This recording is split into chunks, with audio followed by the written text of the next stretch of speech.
right, so we're diving into this book today, and it's making some pretty bold claims. Yeah, like it's the ultimate guide for guys to like marry up, you know? Marry above their station, he actually says. Above their station, right. So we're going to break down like what it says about dating these days, pulling from evolution and social dynamics and even economic. Yeah, it brings in all these different angles. It does really tries to paint this whole picture of dating like it's some kind of complex game. Almost like a jungle, right? Yeah, exactly, like a jungle with its own rules and like who has the power. And it even suggests that modern society is basically a gynocracy. Yeah, where women have more power in the dating market. Interesting. It is. So it dives into these trends that we're seeing, like ghosting and benching and breadcrumbing. Oh yeah, all that stuff. You were telling me about being benched one time, remember? Oh, don't remind me. But the book actually references an article from The Atlantic that talks about how all this can mess with people's heads, making them feel rejected and inadequate. Yeah, no kidding. And then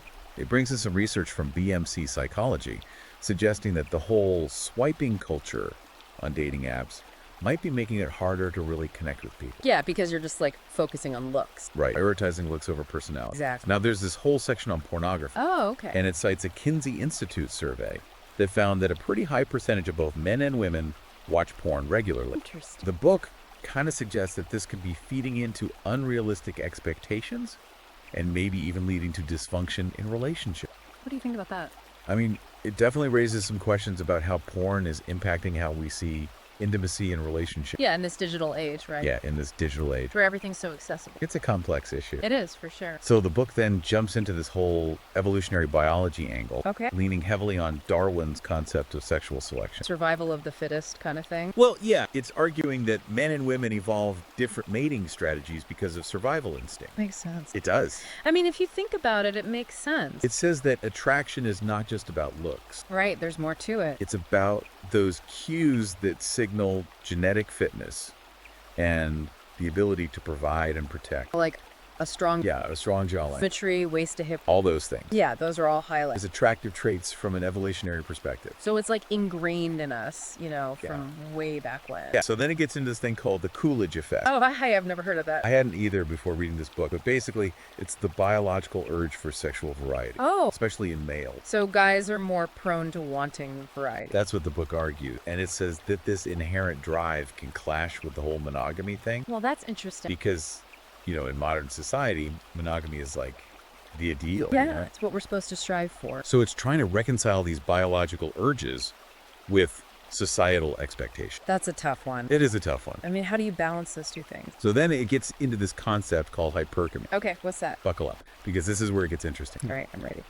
It claims that women are wired to seek out partners of higher social status. Higher social status. Yeah, whether that's for resources or protection or just social standing. So it's saying women are naturally attracted to men who are like more successful or powerful. Basically, yeah. And it even uses this economic analogy, comparing dating to a marketplace, Oh, okay. where high value men are in high demand but in short supply. Like a rare commodity. Exactly. So according to the book, men need to understand this dynamic of hypergamy if they want to succeed in the dating game. So, I mean, if that's how it works, you got to know the rules of the game, right? Right. And it argues that by recognizing and adapting to this inherent female behavior, men can increase their chances of finding a partner. So it's not about fighting against it, it's about understanding it. Yeah, that's the idea. Interesting. And it goes on to say that this preference for higher status men is actually rooted in our evolutionary past.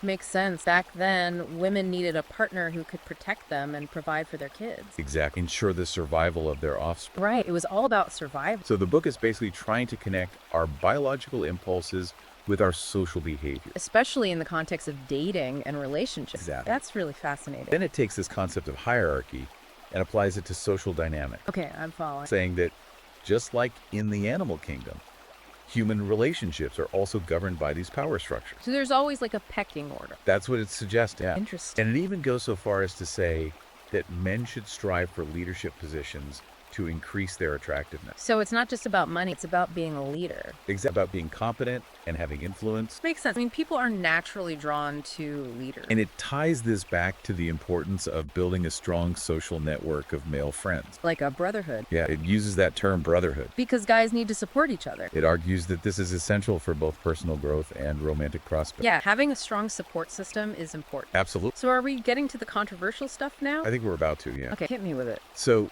the book straight up criticizes the push for gender equality. Whoa. Okay. It argues that it's led to a lack of respect for men's strengths and the unique challenges they face. Interesting. So it's pushing back against that narrative? It is. And it even goes on to say that men are stuck in this double bind where they're expected to be the traditional provider, but also emotionally available. And that's a tough balance. It argues that it is, yeah. I can see how that would be difficult. And then it critiques the feminist narrative. Okay, how so? It suggests that it's created a division between the sexes and painted men as predators, making it harder to form meaningful connections.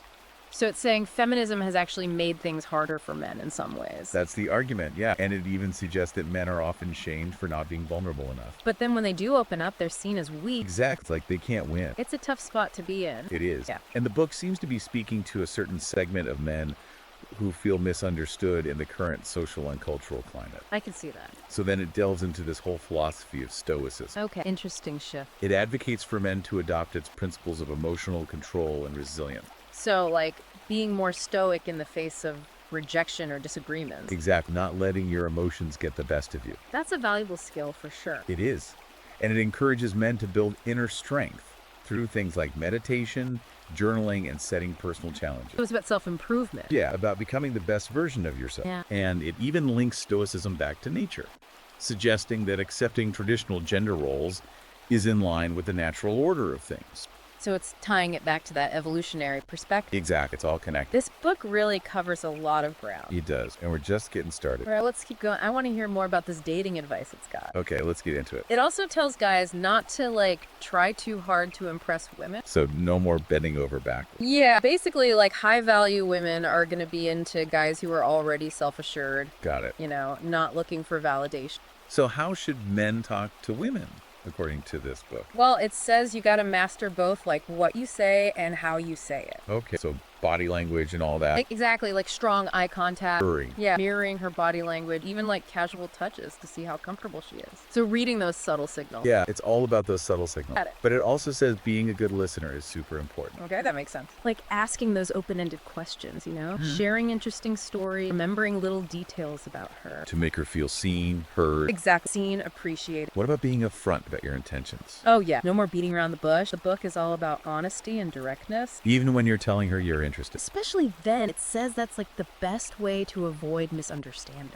It also talks about storytelling, right? Yes. So, It encourages men to tell those personal stories that kind of reveal their character, but in a way that's relevant to the conversation, you know. keep her engaged. Exactly. You got to keep it engaged. Okay, what about physical intimacy? Does the book get into that? It does, but it stresses that it should be gradual and consensual. You know, starting with light touches, paying attention to her body language. Respecting your boundaries. Absolutely. Respecting her boundaries at all times. So reading the signs, not rushing things. Exactly. It's about building that trust. Making her feel comfortable. Yeah, comfortable and empowered. The book seems to really emphasize confidence. It does, and it even ties it back to having a strong purpose in life.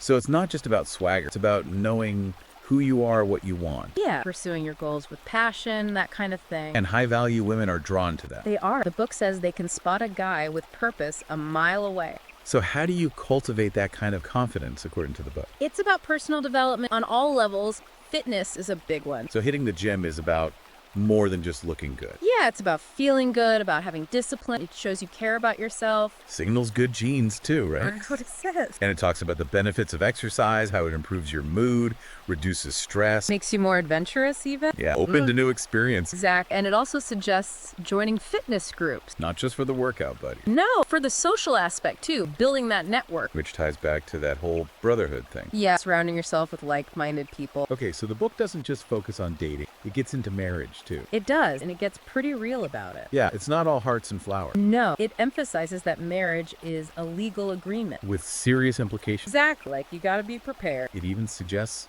considering a prenup. Which can be, a touchy subject. For sure. The book says it's not about planning for divorce. It's about being realistic. Yeah, about protecting yourself. What about in-laws? Oh, it talks about those too. Because that could be a whole other minefield. Right. The book stresses how important it is to manage those relationships, setting boundaries. Putting your partner first. Yeah, putting your partner and your little family above all else. It even uses that movie Meet the Parents as an example of how things can go wrong. Oh, yeah, that's a classic. Hilariously wrong. It is, but it's a good reminder to be respectful, but also have those healthy boundaries. The book then circles back to its critique of cultural influences. Okay, what does it say this time? Well, it argues that the whole concept of toxic masculinity is a harmful stereotype. That unfairly shames men. Exact. And it criticizes the pressure on men to be vulnerable. Because it can be seen as weakness. Yeah, it's like they're damned if they do, damned if they don't. It's a tough spot to be in, for sure. So let's move on to kids. Okay, what's the book's take on that? It acknowledges that having kids has a massive impact. On careers, lifestyle, your whole relationship. Everything changes. Yeah, it encourages couples to really talk about whether they want kids. And to be honest about their expectations. Yeah, because it's a huge decision. And it even acknowledges the growing trend of couples choosing to be child-free. It does. That's cool. Yeah, it presents it as a valid choice. Because it is. It's your life. And it emphasizes the importance of finding a partner who's on the same page. Absolutely. You got to be aligned on that. The book also talks about deal breakers. Those non-negotiables. Exactly, the things you just can't compromise on. It says you should figure those out early on. To avoid resentment later. Yeah, no one wants to be stuck in a relationship where their needs aren't being met. And then there's money, another big one. Always a big one. The book stresses financial stability and open communication about finances. So no more secrets about spending. It advocates for setting financial goals together, creating a budget. Being transparent. Exactly. It even suggests having regular money dates. Money dates. Yeah, to talk about finances. That's a good idea. I like that. It can prevent a lot of argument. For sure. It also encourages men to think about the financial side of having kids. Buying a house, retirement, all that. Yeah, all the big stuff. It's about being responsible, planning for the future. And making sure you're both financially secure. That's important. It is. So are we about to get into the dark side of relationships now? Yeah, things take a bit of a darker turn. Okay, I'm ready for it. The book explores the potential for things to go wrong. What kind of things? It talks about gaslighting, emotional manipulation, infidelity, even abuse. Whoa, that's heavy stuff. It is, but it's important to be aware of these things. Absolute knowledge is power. It encourages men to recognize the red flags. To know when to walk away. Exactly, and to set clear boundaries. And to get help if you need it. Yeah, the book stresses the importance of seeking professional help if you're in a toxic or abusive relationship. It can be hard to see things clearly when you're in the middle of it. It's true. And the book even talks about the psychological impact of these negative experiences. So it's not just about the physical stuff, it's about the emotional damage too. Right. It's a reminder that relationships can be amazing, but they can also be really challenging. And that seeking support is a sign of strength, not weakness. Exactly. So it's interesting how the book goes from all that to talking about technology. Yeah, it's like it brings us back to the modern world. It acknowledges that technology has completely changed dating, for better or worse. Yeah, there are definitely two sides to that coin. For sure. It talks about dating apps. Which, they're convenient. Super convenient. But the book points out how they can lead to these really superficial connections. And a focus on instant gratification. Yeah, the Tinder effect, it calls it. I've heard that term before. It's like you're just swiping through people based on looks. Right, and it can make it harder to form those deeper connections. Kind we really crave, yeah. It also warns about the dangers of online dating, like catfishing and scam. Yeah, and even cyber stalking. It can get pretty scary. It can. You gotta be careful out there. Then it gets into the whole digital intimacy thing, like sexting and sharing nude. That's a whole other can of worms. It acknowledges the excitement, but also the risks. Yeah, things can get out of hand pretty quickly. And it encourages being open with your partner about boundaries and expectations. Communication is key, always. The book also touches on open relationship and polyamory. Oh, interesting. It presents them as alternative relationship models that are becoming more accepted. Which they are, but it also highlights the challenge. Like jealousy and insecurity. And the need for really clear communication and boundaries. Yeah, you got to be on the same page. If you're going to make that kind of arrangement work. And then it talks about cross-cultural relationships. Which are becoming more and more common these days. It emphasizes the importance of understanding and respecting those cultural differences. Yeah, and being willing to compromise. It even talks about how globalization has impacted divorce rates. Oh, really? How so? It suggests that as countries become more interconnected, traditional values and relationship structures can be challenged. Leading to more divorces. That's the idea. It's an interesting perspective. So we've covered a lot, but the book really circles back to communication As being the most important thing. for any successful relationship. Yeah, it stresses clear, honest communication, using I statements, Yeah. listening to each other, And avoiding those negative communication patterns. like blaming and criticizing. Yeah, or shutting down emotion, It's about creating that safe space for open dialogue. where both partners feel heard and respected, And it emphasizes the importance of understanding your partner's communication style. because we don't all express ourselves in the same way. Right. And it encourages men to pay attention to nonverbal cues, too. Because actions speak louder than words sometimes. Exactly. Then there's this whole section on emotional intelligence. Okay, that's a big one. The book sees it as crucial for healthy relationships. It's not just about understanding your own emotions, right? No, it's about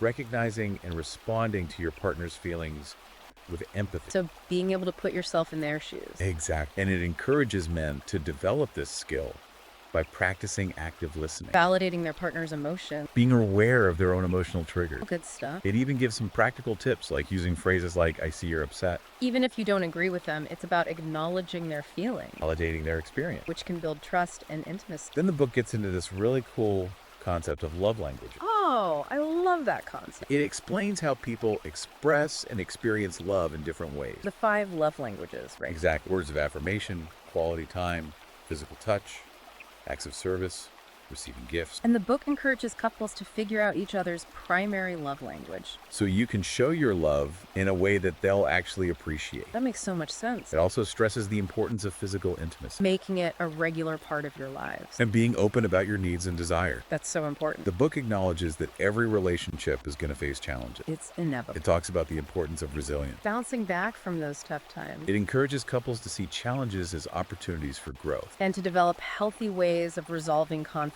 like staying calm, listening to each other, finding a compromise. It's about working together as a team. And it recommends seeking professional help if you're struggling. Sometimes you need that outside perspective So there you have it. We've unpacked a lot of this book's advice. on dating, relationships, personal growth. It definitely presents a unique perspective, Sometimes controversial. but I think it offers some good food for thought. Definitely. It makes you think. What resonated with you? What challenged your beliefs? I think that's the value of a deep dive like this, exploring different ideas. Even if they push us out of our comfort zones. If you're interested in learning more, you can find the book on Amazon Kindle and Google Play Books. Until next time, keep diving deep.